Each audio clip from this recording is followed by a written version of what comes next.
iOS 17.1 has just officially came out, so let's go and take a look at it on the iPhone 11.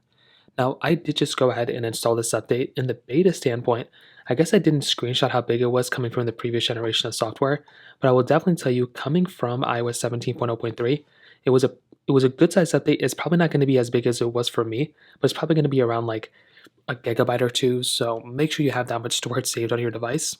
Now, this update does actually bring a couple of cool things to the table, but keep in mind these are basically like bug fixes and improvements. But within 17.1, we actually now have the capability of having AirDrop over the internet.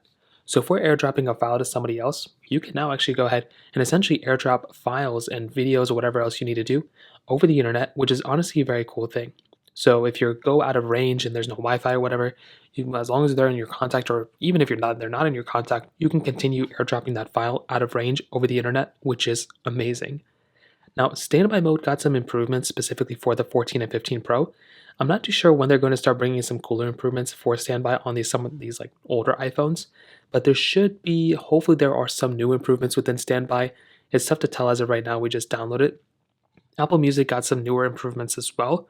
So there should be some newer improvements that you should be able to tell within Apple Music if you're a user of it. Now, there are some other random, differences that have came out through this. One good thing though is that the keyboard should have been fixed. So there were a lot of people complaining about the keyboard having tons of like random issues and different things like that, maybe not being that accurate. So hopefully, I think from what I'm seeing, Apple went ahead and addressed this within this particular update, which is really, really cool. There's been some other, display image issues for the 15s where it looks like you have screen burn-in. It looks like that has been fixed. Crazy that that was a software issue. The iPhone 11 isn't really affected there. And there were so many other small little tweaks and improvements for those of you who are already on iOS 17 on your iPhone 11.